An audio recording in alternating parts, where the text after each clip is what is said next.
Mainit na balita.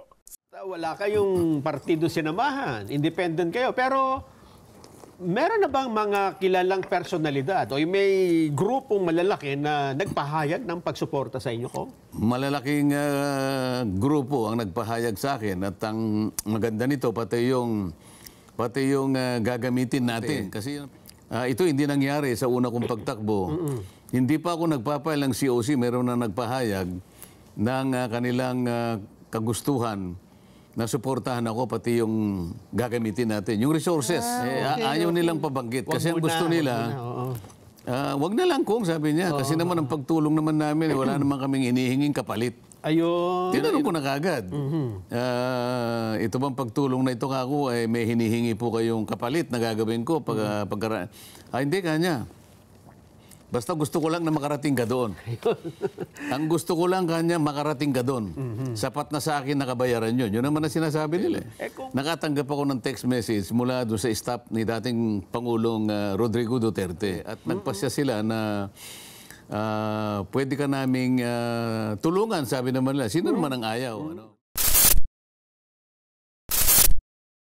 After nyo na mag-file nung Lunes, anong Martes ng inyong COC, ay marami nang nagtatanong, ano bang nangyari nung filing? Kung kayong makapagpapaliwanag, makakakwento nito ng talagang detalyado ako. Ayun nga, nung last day ng filing, Nelson, ay nag-file ako ng ganap na alas 10 yata ng umaga. At yung mga formalities ay nandoon. Naisumiti ko na yung aking COC na tumatakbo kong senador bilang isang independent. Okay. At isa nga sa mga nabanggit ko roon, sinadya ko na maging independent candidate, Nelson, sapagkat gusto kong pasimulan yung kaisipan na bilang isang independent ay lahat ay gusto kong makasama doon sa pagsulong ng ating bansa. Sana ay maingganyo natin ang lahat na maisulong natin ang isang tunay at ganap na pagkakaisa. Nabanggit ko nga na itong mga nakakarang kaganapan sa House of Representatives hindi naging mabuti sapagkat pati yung aming mga tuntunin ay parang ayaw na nilang bigyan ng pagpapahalaga. Nakikita ko kako yung pagtakbong ito ay maaring maging susi na lahat tayo maingganyo na magtulungan na lang. Wala na kako yung agawan ng hopya.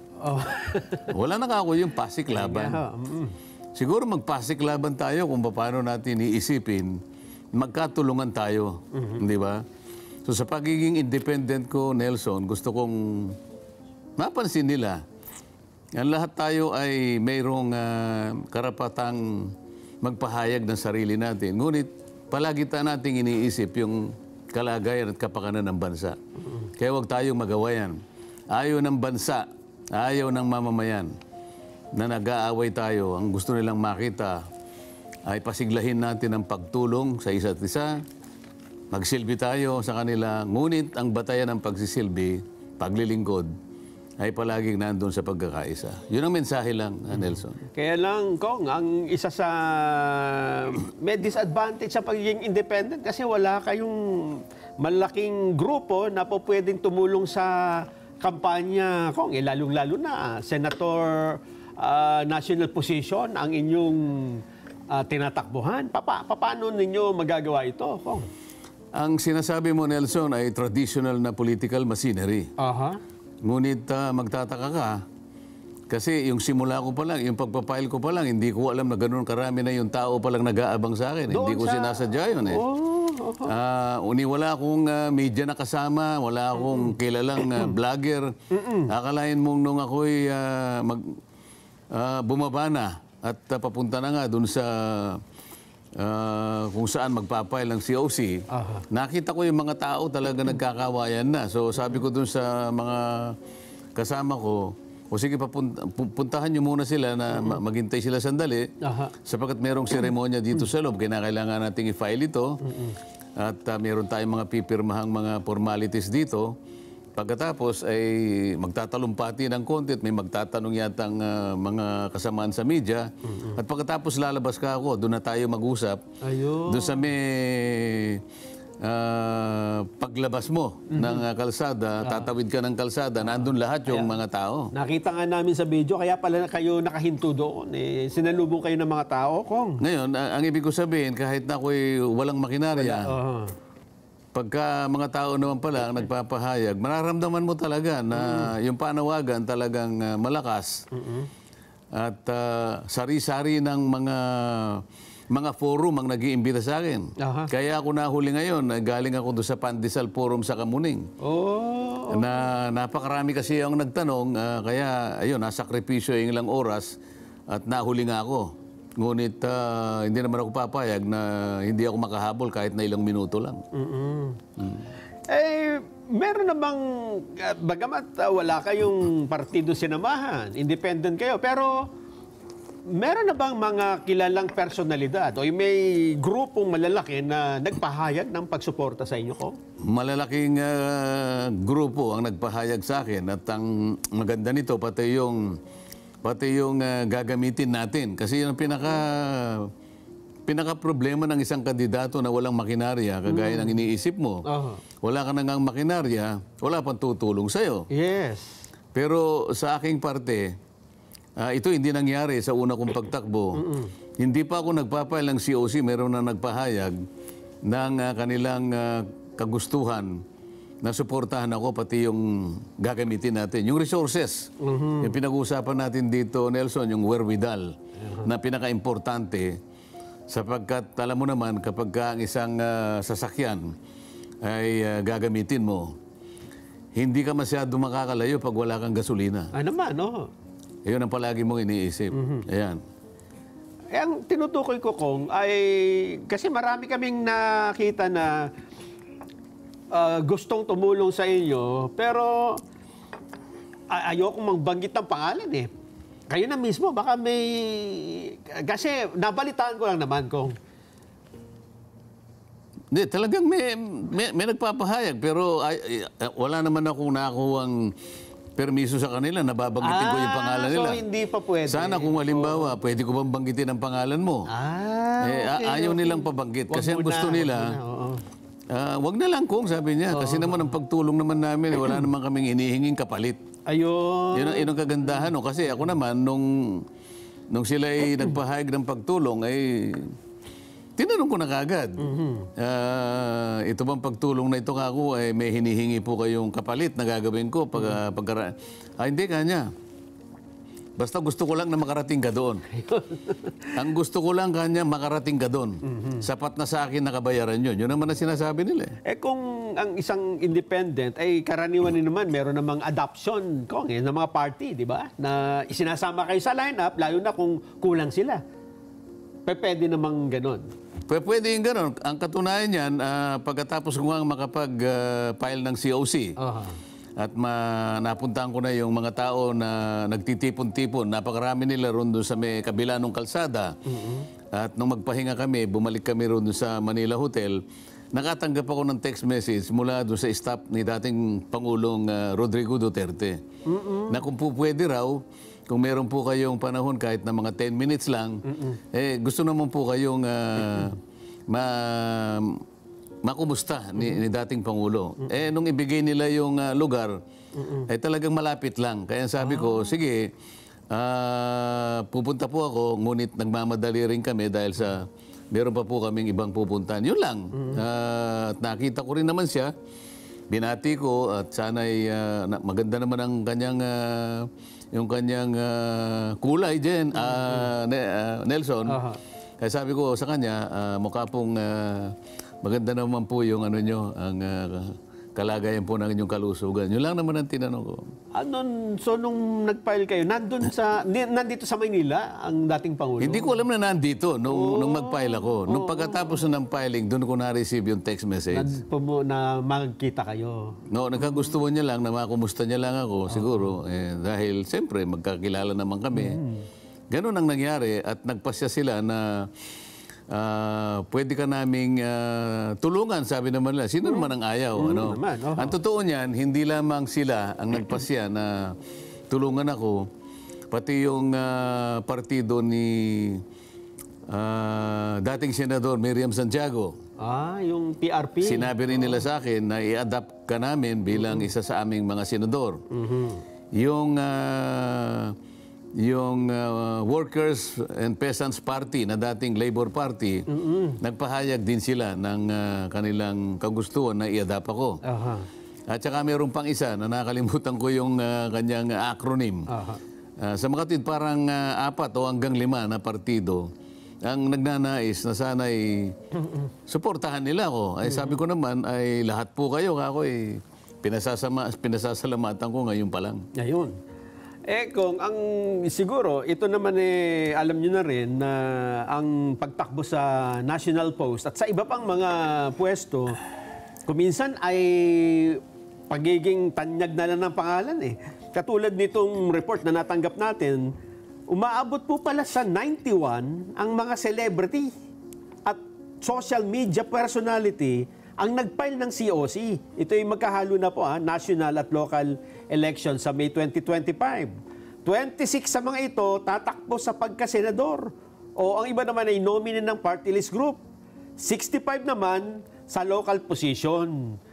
Ano masasabi niyo kung dito? Mukhang dumadami ang artista at mga sikat na tao, hindi lang yung mga gumaganap sa pelikula, pati yung mga social media, yung mga vloggers, Talagang marami kasi nung pagdating ko roon, naitanong ko, pangilan na kaya ako ngayon? Yung pagdating ko, tinanong ko kagad.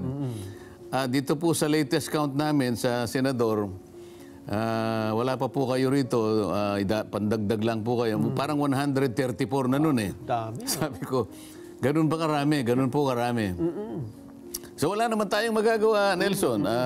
Ganun ang nakalagay sa saligang batas Lahat ng nagnanais na kumandidato ay meron lang requirements na kinakailangan ay masunod mo. Kinakailangan ikaw ay Pilipino. At kung ang pag-uusapan ay ang pagtira mo sa ating bansa, depende kung ano yung opisinang tatakbuhan mo. Merong 6 months, merong 1 year. Pagkatapos, kung kailangan marunong kang magbasa at sumulat. So, ang ganun lang. So, palagi ko naman na lahat ng gustong maglingkod, kung inaakala nilang karapat-dapat sila, maliban na lang doon sa mga ibang requirements na talagang pipilitan ng COMELEC na ikaw ay alisin. Kasi meron ding mga tinatawag na nuisance candidates. Titingnan naman siguro ng COMELEC yung kakayahan ng bawat isa na ipagpatuloy yung kanilang ginawang pagpapasya. Kung sila talaga ay makakatuloy. Yeah. So para sa inyo, hindi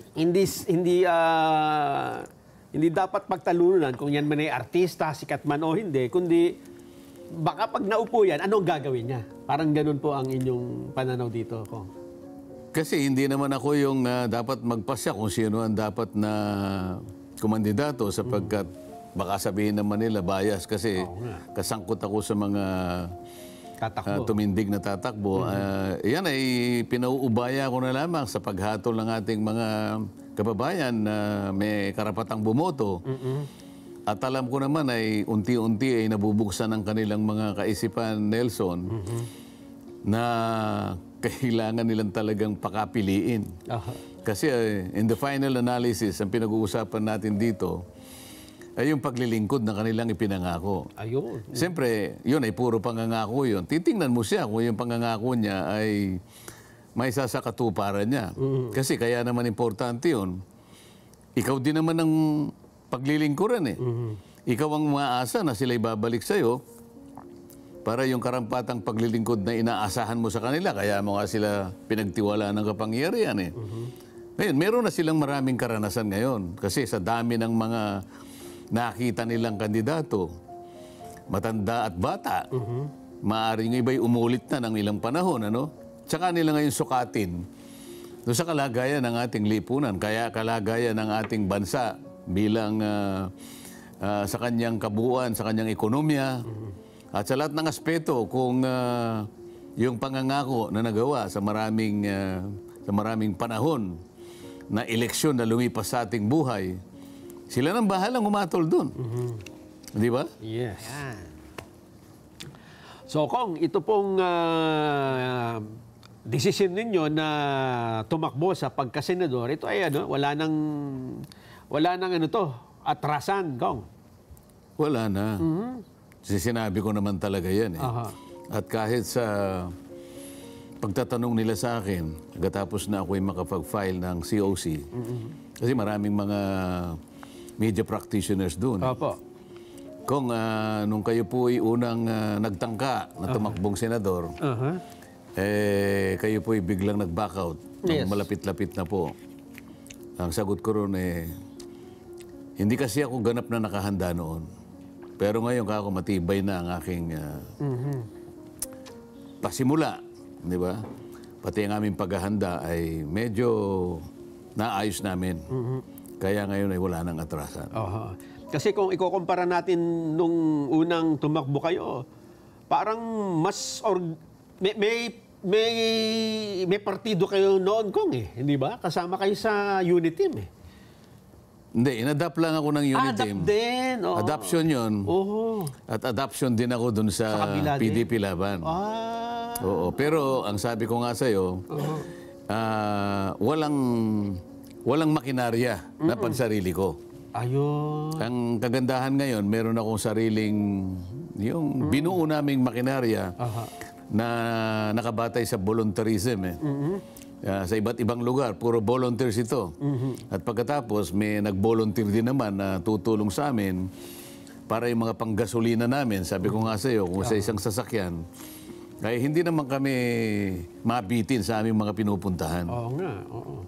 At pagkatapos, nandun pa rin yung pag-adapt ng mga ibang mga political parties. Ang totoo niyan, mga sarili kong mga kaibigan na lumalaban din ng senador, nagpapahayag din ng pagtulong sa akin. Ngayon lang nangyari ito. Hindi ko lang mabanggit ang pangalan. Pero yung iba, kilalang kilala talaga. Ang sabi niya sa akin, meron akong iniisip ng mga pamamaraan, pero ang gusto ko kasama sana kita. Ako naman, nakita ko naman na sincero naman siya. Sige, ako pag-usapan natin. Ayun. Hindi nangyari ito nung nakaraan. Hindi nga po. Ang daming mga unusual na pangyayari na noon ay hindi ko naramdaman. Pero ngayon, nararamdaman mo na talagang dumarami yung nagsasabi na, lalo na yung suporta. Mararamdaman mo naman nanggagaling sa lupa Di ba? Pero kapag naglakad ka, walang bumati sa'yo kahit isa, medyo delikado ka. Naglakad ka, halimbawa, sa isang sa isang taong matao, walang bumati sa'yo at walang nagpa-selfie. Naku po, delikado. Ngayon, medyo hirap ka ngayong makadaan ng hindi ka Kitang-kita ko yan, Kong, nung nagpunta kayo ng, yun nga, sa grand launching ng Lebex na security guard, di ba? Lahat ng kilala na kayo, Kong yun nga. Dati hindi ganyan. Hindi ganyan. Meron din naman.